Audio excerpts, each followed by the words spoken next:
영국의 부유층 가족에게 큰일이 일어났습니다.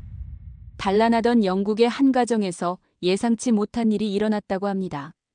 평생을 사랑으로 키워온 자랑스러운 딸이 잘 알지도 못하는 한국이라는 나라에서 돌아오지 않고 있다고 하는데요. 오늘의 사연을 들어보실까요? 사연 듣기 전에 구독과 좋아요 한번 부탁드립니다. 영상 제작에 많은 도움이 됩니다. 저는 잉글랜드 남부에 사는 마가렛 덩컨이라고 합니다. 햄프셔의 녹음 짙은 교외에서 깨끗한 벽돌 외관과 따뜻한 목재로 꾸며진 2층 주택에서 우리는 평온한 일상을 살아왔습니다. 남편은 금융 분야의 중역으로 은퇴를 앞두고 있었고, 저는 전직 인테리어 디자이너로 활동을 마친 후 지역 갤러리의 자문위원으로 소일삼아 일을 해왔습니다. 경제적 여유는 있었지만 무엇보다 제 삶의 중심에는 단 한 사람이 있었습니다. 바로 제 딸 에밀리였습니다. 에밀리는 제 인생이 다시 시작된 이유였습니다. 그 아이가 태어났을 때 저는 그 작은 생명에게 모든 기대와 꿈을 걸었습니다. 우리는 늘 함께 움직였습니다. 파리의 루브르에서, 베네치아의 골목길에서, 그리고 스코틀랜드의 호숫가에서도 우리는 같은 그림을 보고 같은 빵을 나눠 먹으며 자랐습니다. 에밀리는 사려 깊고 조용하지만 호기심이 많은 아이였습니다. 책을 좋아했고 언어에 재능이 있었으며 무엇보다 늘 저를 존경한다고 말해주곤 했습니다. 그 아이와 함께한 시간은 단순한 모녀의 관계를 넘어서는 무엇이었습니다. 저는 에밀리를 친구로, 동료로, 때로는 조언자로 느꼈습니다. 성인이 되어갈수록 우리는 함께 미술 전시회를 기획하기도 했고, 런던에서 세련된 카페를 찾아다니며 문화와 트렌드에 대해 토론하기도 했습니다. 에밀리는 저의 거울이었습니다. 제가 놓친 것들을 알아채 주었고, 제가 모르는 감성을 일깨워주는 존재였습니다. 가족 여행을 떠날 때면 남편은 종종 말했습니다. 둘이 너무 닮았어. 말투도 고집도 취향도. 그럴 때마다 저는 미소 지으며 대답했습니다. 그 아이가 나처럼 자란다면 나로서는 더 바랄 게 없지요. 물론 우리는 서로 다른 세대였습니다. 에밀리는 디지털 기술에 밝았고 사회의 변화에 민감했습니다. 그 아이는 점차 더 넓은 세계로 나아가고 싶어 했습니다. 언제부턴가 동양 문화에 관심을 보이기 시작했고, 대학 시절에는 아시아 역사와 문화를 선택 전공으로 택하기도 했습니다. 저는 그저 취미 정도로 생각했습니다. 세계 시민으로서 다양한 문화에 개방적인 태도를 갖는 것은 긍정적인 일이라고 생각했기 때문입니다. 하지만 한편으로는 조금 불안했습니다. 저는 익숙한 세계 안에서 통제 가능한 삶을 살아왔습니다. 계획된 인생, 안전한 네트워크, 확실한 기준 속에서 딸이 살아가길 바랐습니다. 에밀리는 그 틀에서 한 걸음씩 물러나기 시작했고, 저는 그 거리를 느끼면서도 아무 말도 하지 않았습니다. 그것이 아이를 존중하는 일이라 믿었습니다. 우리는 여전히 친밀했습니다. 저녁을 먹으며 서로의 하루를 이야기했고, 주말이면 함께 마켓을 돌아다니며 새로운 음식에 도전했습니다. 그 아이가 독립을 결심했을 때에도 저는 기꺼이 도와주었습니다.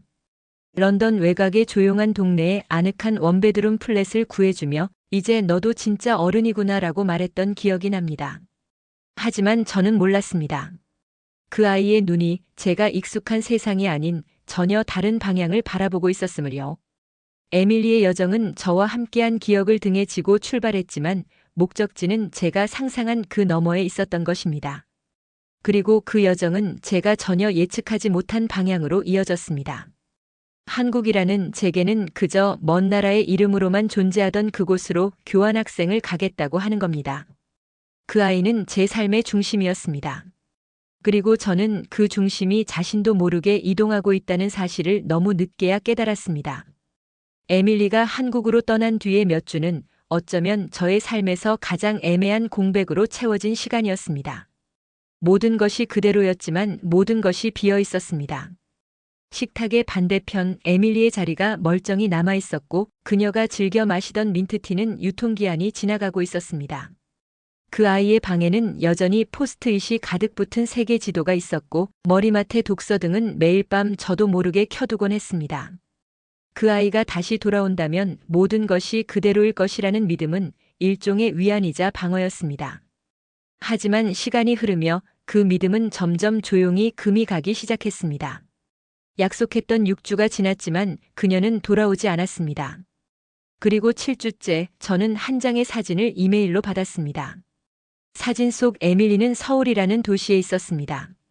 그녀는 눈부신 유리 외벽을 가진 건물 앞에서 전기차로 보이는 낯선 차량 옆에 서 있었고 예상치 못한 미소를 띠고 있었습니다. 그 미소는 제가 아는 에밀리의 그것과 조금 달랐습니다. 그 아이가 혼자였으면 괜찮았을 것입니다. 하지만 그 곁에는 한 남자가 있었습니다. 동양인으로 보이는 낯선 청년이 에밀리의 어깨에 자연스레 팔을 두르고 있었습니다. 그 장면은 단순한 풍경이 아니라 제게는 마치 다른 나라, 다른 삶, 다른 가치관으로 떠나버린 선원처럼 느껴졌습니다. 저는 당황스러웠습니다. 혼란스러움은 분노로 번졌고 분노는 불신을 낳았습니다. 우리는 한 번도 그런 이야기를 나눈 적이 없었습니다. 에밀리는 연애에 신중한 아이였고 저는 그 신중함을 누구보다 믿어왔습니다. 그런 아이가 한국이라는 먼 나라에서 제가 이름조차 알지 못하는 남자와 저렇게 익숙하게 웃고 있다는 사실은 저로서는 도저히 받아들일 수 없는 현실이었습니다. 저는 한국이라는 나라에 대해 아는 바가 없었습니다. 무지함은 경계심을 낳고 경계심은 왜곡된 판단을 강화합니다. 그 나라의 문화를 경험한 적도 그 사회의 가치 체계를 이해한 적도 없었습니다. 하지만 제 머릿속에는 그저 단편적인 이미지들만 맴돌았습니다. 소셜미디어에서 보았던 번쩍이는 K-팝 아이돌, 어딘가 지나치게 빠르게 돌아가는 디지털 화면들, 그리고 어쩐지 모르게 비인간적으로 느껴졌던 압축성장 국가의 이미지들. 그 모든 것들이 복합적으로 뒤섞이며 저는 점점 낯설고 불편한 결론으로 치닫고 있었습니다. 에밀리는 저와의 연락을 점점 줄였습니다.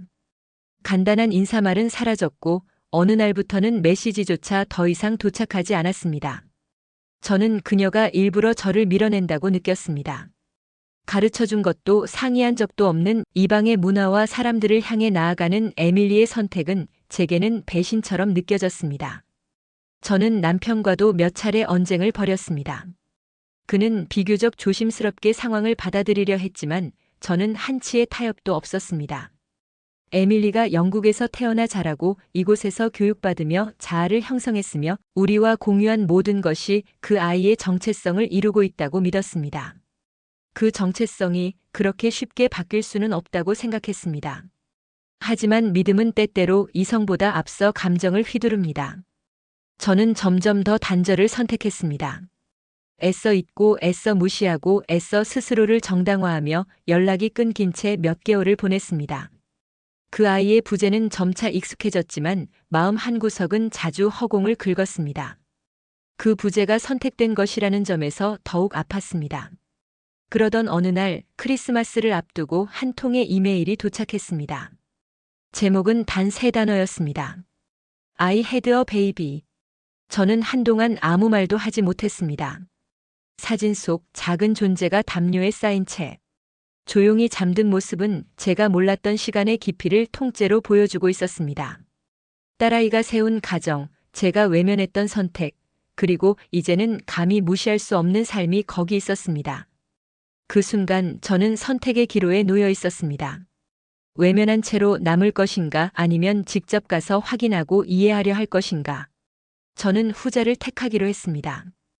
이해하기 위해서가 아니라 확인하기 위해서였습니다. 그 결정이 제 인생을 바꾸게 될 줄은 그땐 정말 몰랐습니다. 그리고 이 순간 제 인생에서 가장 낯선 나라에 발을 내딛고 있었습니다. 한국.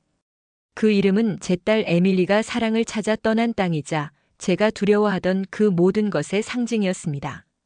공항에 내리는 순간부터 제 감정은 복잡하게 얽혀 있었습니다. 에밀리는 아기를 낳았습니다. 제가 외면하려 했던 이방의 남자와 제가 이해하지 못했던 결정의 결과물이 이제는 생명이라는 이름으로 눈앞에 도달한 것입니다. 손주가 태어났다는 소식을 들었을 때 저는 아무 말도 할 수 없었습니다. 그 아이를 보고 싶다는 마음과 그 아이를 만든 관계에 대해 인정하고 싶지 않은 감정이 충돌하고 있었습니다. 하지만 결국 저는 비행기에 올랐습니다. 친정 어머니로서의 의무일 수도 있고 혹은 그냥 에밀리를 다시 한번 품에 안고 싶은 마음이었을지도 모릅니다. 첫인상은 충격이었습니다. 인천이라는 도시의 공항은 제가 알고 있던 동양이라는 단어의 이미지와는 전혀 달랐습니다. 거대한 유리 천장 아래 무인 체크인 기계들이 줄지어 있었고 수많은 사람들이 질서정연하게 움직이는 모습은 오히려 런던 히드로보다 효율적으로 보였습니다. 모든 것이 너무나 깔끔하고 현대적이었습니다. 그러나 저는 정돈된 질서 속에서도 이질감을 느꼈습니다.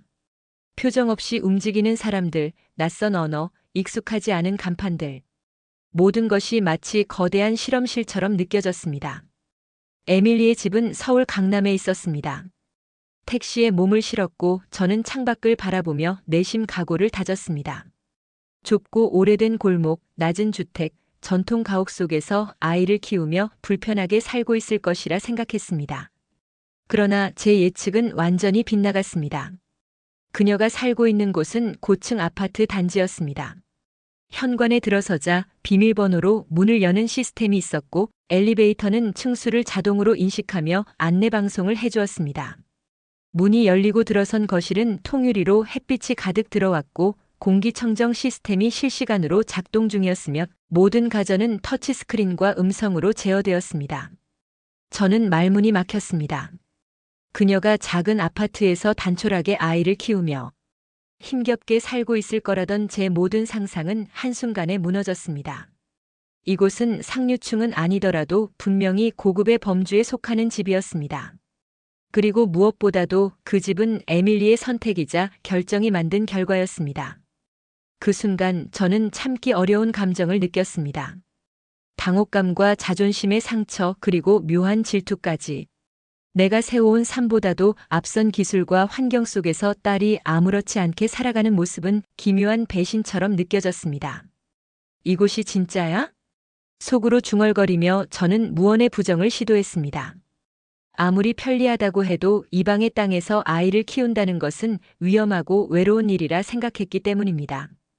에밀리는 저를 향해 밝게 웃으며 말했습니다. 엄마, 오래 걸렸어요. 그래도 와줘서 정말 고마워요. 그 말에 대답을 하려 했지만 입이 떨어지지 않았습니다. 마치 이 모든 현대적 풍경 속에서 제가 고립된 유물처럼 느껴졌기 때문입니다. 그날 밤 저는 잠을 이루지 못했습니다. 창밖의 도시는 조용히 빛나고 있었고 저는 소파에 앉아 조용히 생각에 잠겼습니다. 내가 알던 세계는 이제 더 이상 유일한 기준이 아니라는 사실. 그리고 그 사실이 불편함을 넘어서 두려움으로 느껴졌다는 점이 무엇보다 뼈아팠습니다. 저는 여전히 낯선 곳에 있었습니다. 그러나 이제는 그 낯설의 실체가 단순한 문화적 차이가 아니라 제 오만과 무지의 벽임을 깨닫기 시작했습니다. 그리고 그 벽은 생각보다 훨씬 두껍고 높았습니다. 며칠이 지나고 나서야 저는 사위를 처음으로 마주하게 되었습니다. 에밀리는 그를 현우라고 소개했습니다. 그 순간 저는 본능적으로 고개를 끄덕였지만 마음속에서는 복잡한 감정이 요동치고 있었습니다. 현우는 과묵한 인상이었습니다. 불필요한 말을 하지 않았고 제가 긴 여행에 지쳤을 것을 알고는 차분하게 저를 배려했습니다. 그러나 그 배려는 어디까지나 정중한 손님 대접에 가깝게 느껴졌습니다. 저는 그가 저를 진정한 가족으로 받아들이고 있는지 의문이 들었습니다. 물론 문제는 그가 아니라 제 안에 있었겠지요. 저는 낯선 언어, 낯선 문화, 낯선 얼굴을 사위라는 이름에 억지로 맞춰보려 애쓰고 있었던 것입니다.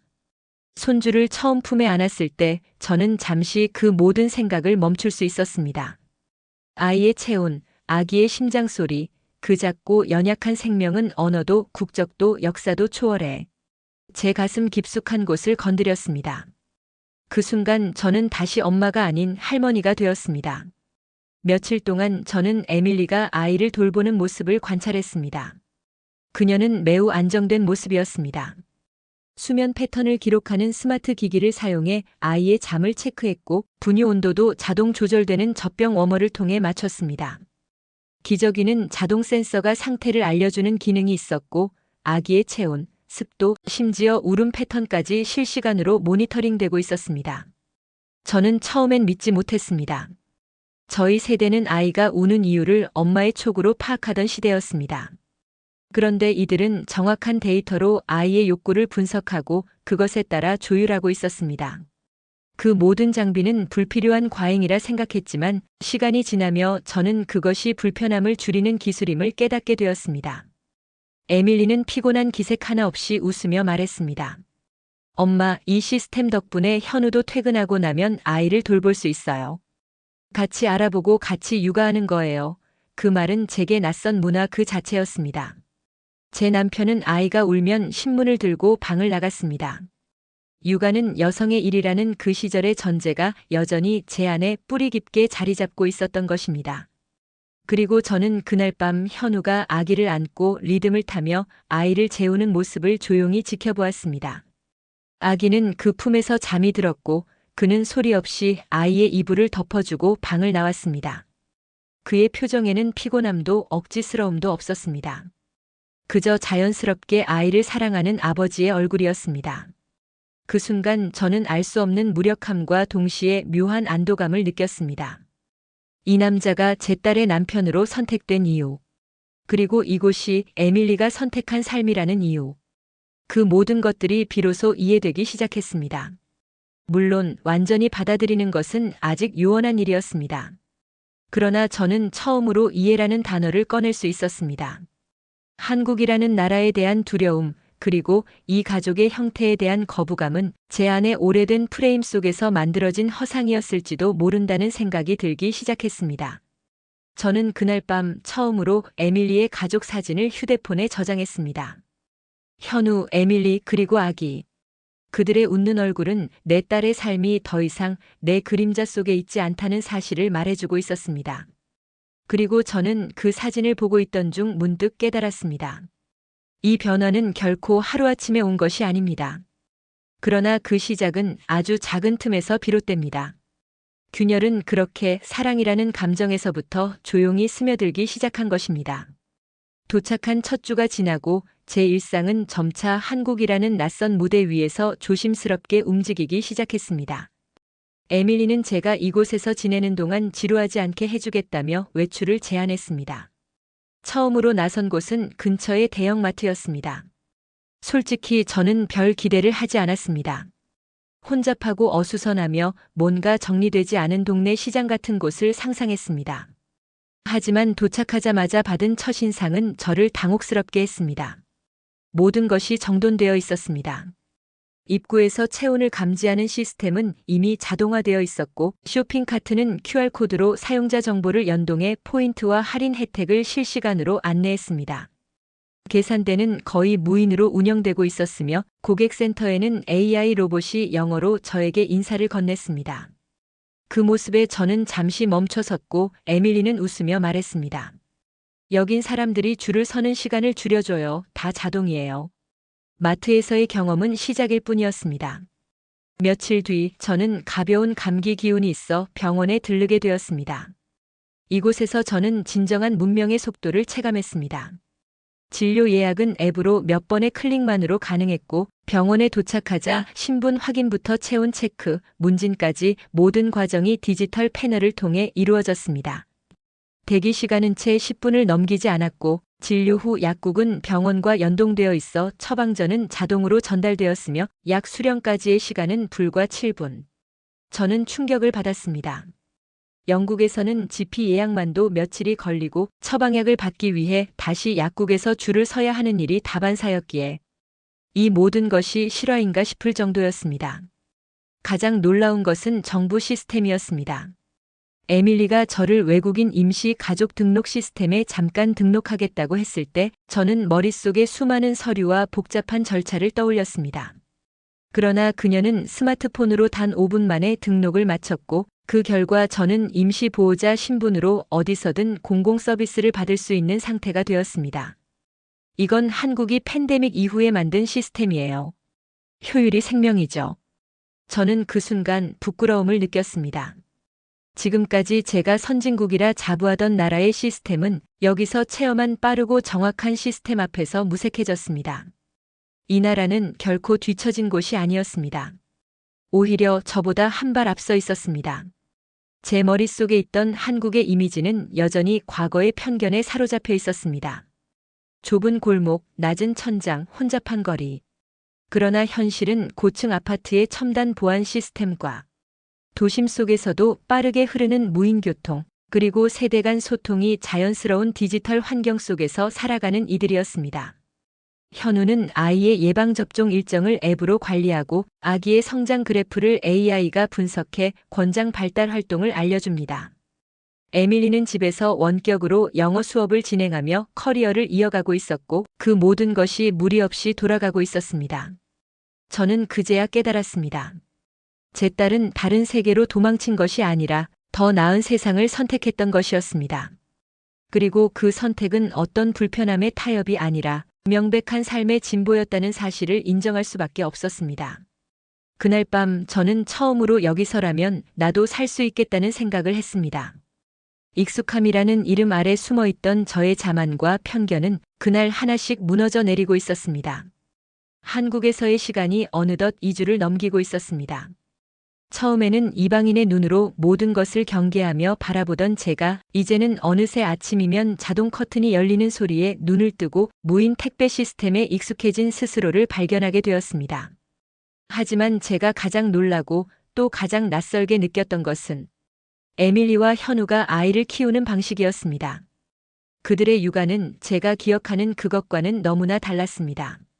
그리고 그 차이는 단순히 문화의 문제가 아니라 세대와 삶을 바라보는 자세 자체가 다르다는 것을 저는 점차 느끼게 되었습니다. 에밀리는 아이를 울음소리로 판단하지 않았습니다. 아이가 울면 즉시 스마트 모니터를 통해 체온, 수면의질, 심박수 등을 체크했습니다.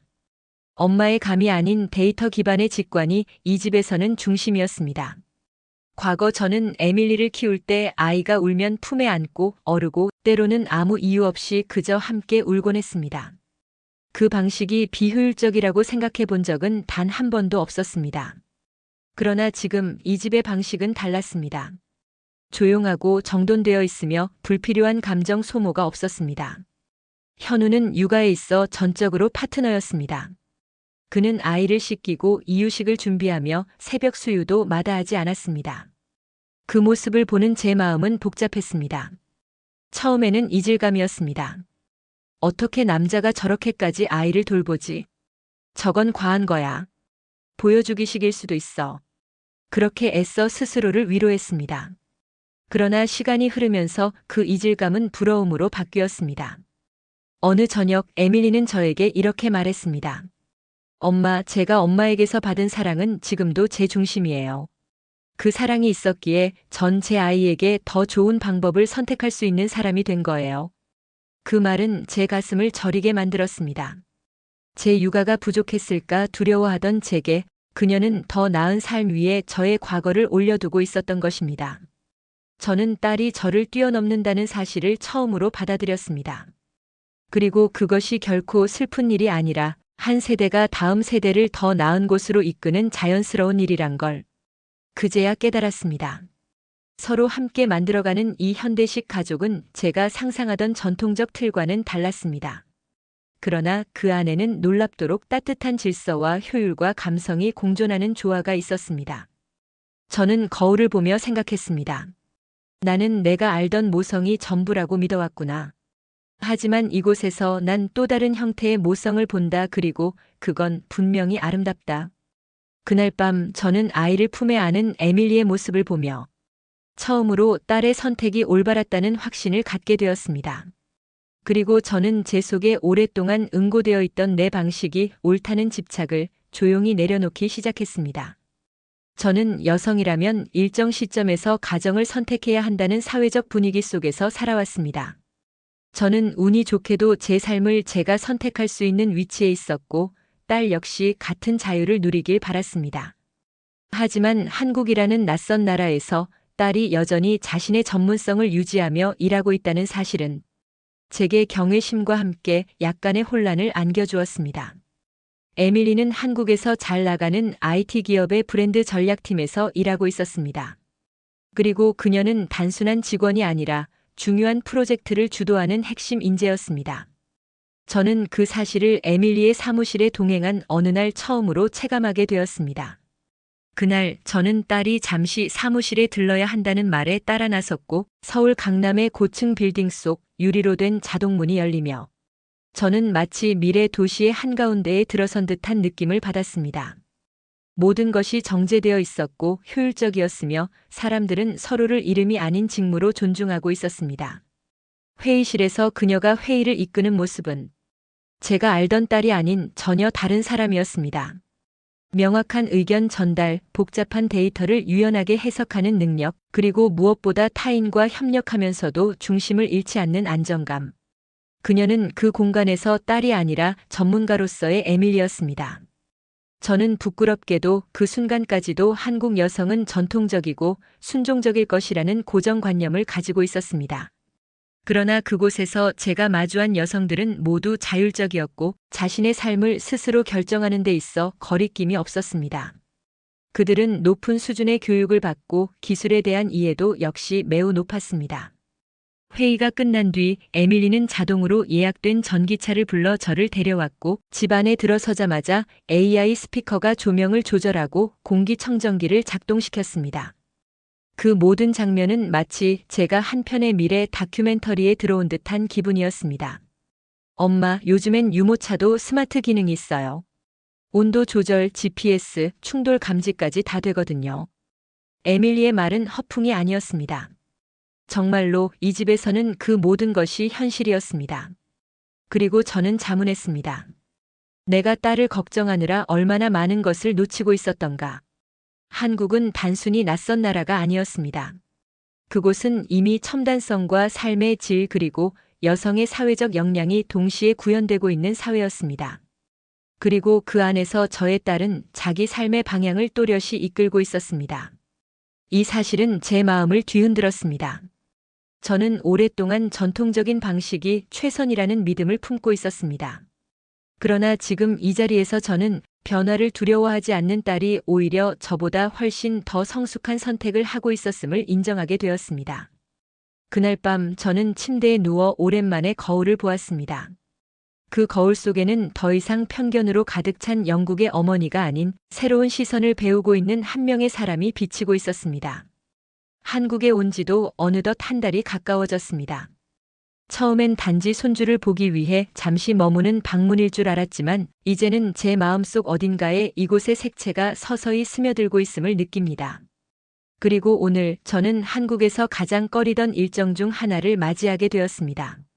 바로 사위 현우의 부모님과 마주하는 날이었습니다. 저는 한껏 긴장한 채 현우가 안내하는 차를 타고 그의 부모님 댁으로 향했습니다. 차창 너머로 스치는 거리, 간판, 사람들, 모든 것이 여전히 낯설었지만 이상하게도 마음 한켠은 조용했습니다.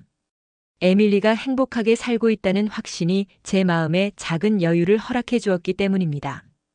현우의 부모님은 서울 근교의 단정한 주택에 살고 있었습니다. 입구에서부터 정갈하게 정리된 화단과 현관 앞에 벗어놓은 슬리퍼 두 켤레가 그들의 성품을 대변하는 듯 했습니다. 저는 처음부터 인사를 어떻게 해야 할지 몰라 다소 굳은 몸으로 인사를 건넸습니다. 그러나 그 어색함은 오래가지 않았습니다. 현우의 어머니는 두 손으로 제 손을 꼭 잡으며 멀리서 와주셔서 정말 감사합니다. 따님 덕에 우리 아들이 많이 웃어요라고 말했습니다. 그 순간 제 가슴 어딘가가 스르르 풀어졌습니다. 낯선 말씨와 억양 속에서도 저는 그 진심을 느낄 수 있었습니다. 그녀의 말에는 꾸밈이 없었고 계산도 없었습니다. 그저 가족이라는 단어에 기대어 생긴 자연스러운 호의였습니다. 점심 식탁에 둘러앉은 우리는 각기 다른 문화를 품은 사람들이었지만 따뜻한 국물과 수저를 사이에 두고 이야기꽃이 피기 시작했습니다. 현우의 아버지는 에밀리의 일과를 진심으로 자랑스러워했고 에밀리를 처음 만났을 때 느꼈던 감탄을 조심스레 꺼내놓았습니다. 그들은 제 딸을 외국인 며느리가 아니라 가족의 중심으로 대하고 있었습니다. 저는 놀랐습니다. 사실 그 전까지 저는 한국의 시댁 문화를 매우 경직된 것으로 알고 있었습니다. 여성이 결혼을 하면 시가에 종속되고 친정과는 점점 멀어지는 그런 이야기들이 영국에서도 종종 들려왔기 때문입니다. 하지만 제가 마주한 이 가족은 에밀리를 존중했고 그녀의 삶과 선택을 지지하며 무엇보다 그녀를 자신들의 딸처럼 아끼고 있었습니다. 그리고 저는 처음으로 생각했습니다. 아, 이건 우리와 다르지만 결코 틀린 방식이 아니구나. 식사 후 현우의 어머니는 손수 끓인 유자차를 제게 건네며 이렇게 말했습니다. 외국에 시집 보낸 것이 마음이 쓰였을 텐데 저희가 잘 챙기겠습니다. 그 말은 제게 낯설었지만 동시에 몹시 익숙한 울림을 전해주었습니다. 그건 어쩌면 저 역시 에밀리를 처음 유치원에 보낼 때 선생님에게 했던 말과 같았습니다. 제 아이 잘 부탁드립니다. 그날 저는 깨달았습니다. 가족이란 같은 언어를 쓰지 않아도 마음이 통할 수 있고 피가 섞이지 않아도 사랑으로 엮일 수 있다는 것을요. 한국은 제가 알던 가부장적인 나라가 아니었습니다. 그들은 사랑을 조심스럽게 그러나 꾸준히 표현했고 그 표현의 방식이 저와 달랐을 뿐 본질은 다르지 않았습니다. 그날 밤 저는 에밀리에게 말하지 못한 한마디를 마음속으로 조용히 되뇌었습니다. 내가 선택한 가족 정말 괜찮구나. 이제 한국에서의 체류가 끝나가고 있습니다. 처음 이곳에 도착했을 때 느꼈던 낯설음은 어느덧 익숙한 공기로 바뀌어 있었습니다. 그리고 저는 지난 몇 주간 제 안에 숨겨졌던 수많은 고정관념과 마주해야 했습니다. 저는 한국을 가깝지만 먼 나라로만 알고 있었습니다. 높은 경제력과 기술력은 익히 들었지만 그 이면엔 정체된 전통과 폐쇄적인 문화가 있을 것이라 지레짐작했었습니다. 하지만 그 짧은 생각이 얼마나 편협했는지 지금의 저는 매일같이 깨닫고 있습니다. 에밀리가 살고 있는 아파트는 런던에서도 보기 힘든 수준의 첨단 주거 환경을 갖추고 있었습니다. 현관문은 자동으로 개폐되고 내부는 음성 인식으로 조명을 조절하며 보일러부터 주방 가전까지 모든 시스템이 연결되어 있었습니다. 엘리베이터는 도착층을 미리 예측해 작동하며 쓰레기 배출 시스템은 건물 외부와 자동으로 연동되어 있었습니다. 저는 놀랐습니다. 기술이라는 것이 이렇게 일상의 일부로 자연스럽게 녹아든 곳은 처음이었습니다. 어느 날은 동네 보건소에 들른 적이 있습니다. 예약 시스템은 스마트폰으로 몇 초 만에 완료되었고 접수와 대기, 진료까지의 과정은 놀랍도록 효율적이었습니다. 무엇보다 모든 과정에 배려가 깃들어 있었습니다. 노약자나 임산부를 위한 전용 공간, 영유아를 위한 수유실과 안심 놀이방, 그리고 따뜻한 눈빛으로 인사하는 직원들까지. 이러한 세심함은 기술 이상의 가치를 담고 있었습니다. 사람을 위한 시스템, 그것이야말로 한국이 보여준 진짜 진보라는 생각이 들었습니다. 저는 어느 순간 제 자신에게 질문을 던지고 있었습니다. 이 모든 것을 그저 동양적인 친절로 축소해도 되는 걸까? 왜 나는 이토록 오랜 시간 한국이라는 나라를 하나의 이미지로만 판단했을까? 돌이켜보면 그건 단지 한국에 대한 무지가 아니었습니다. 세상을 영국 중심으로만 해석하려 했던 제 시야의 협소함이었습니다. 저는 처음 한국에서 살고 있는 딸이 어쩐지 손해보고 있다고 생각했습니다. 문화도 다르고 언어도 낯설고 게다가 시댁이라는 존재가 그녀를 억누를지도 모른다고 말입니다. 하지만 그 모든 것은 저의 불안에서 비롯된 예상이었을 뿐 에밀리는 이곳에서 자신의 삶을 주도적으로 살아가고 있었습니다. 자신의 가족과 자신의 공간과 그리고 사랑과 존중을 기반으로 한 부부 관계 안에서 말입니다. 가끔 저는 이런 상상을 합니다. 만약 에밀리가 런던에 남아 익숙한 환경 속에 머물렀다면 지금의 그녀처럼 단단하고 아름다운 삶을 만들 수 있었을까? 아마도 아닐 것입니다. 한국은 저에게 낯선 나라였지만 그 속에서 제 딸은 새로운 뿌리를 내리고 있었습니다. 그 뿌리는 따뜻했고 건강했으며 무엇보다 제 마음까지도 녹일 만큼 깊이 박혀 있었습니다. 이제 저는 떠날 준비를 하고 있습니다. 하지만 예전처럼 딸을 남겨두고 떠난다는 기분은 아닙니다. 이제는 그녀의 세계를 조금은 이해하고 떠나는 기분입니다. 그녀가 선택한 삶을 인정하고 응원하며 돌아가는 마음입니다. 그리고 저는 압니다. 이 여행은 단지 한 어머니의 방문이 아니었다는 것을요. 이건 한 사람의 관점이 바뀌어가는 여정이었고 한 나라에 대해 품었던 오해가 얼마나 쉽게 풀릴 수 있는지를 보여주는 작은 사례이기도 했습니다. 영국으로 돌아온 지도 벌써 몇 달이 지났습니다. 처음엔 다시 이 익숙한 공기와 일상의 안도감을 느꼈지만 시간이 지날수록 문득문득 한국에서의 시간들이 떠오르곤 합니다. 책장 위에는 손주가 손수 그려준 그림이 놓여 있습니다.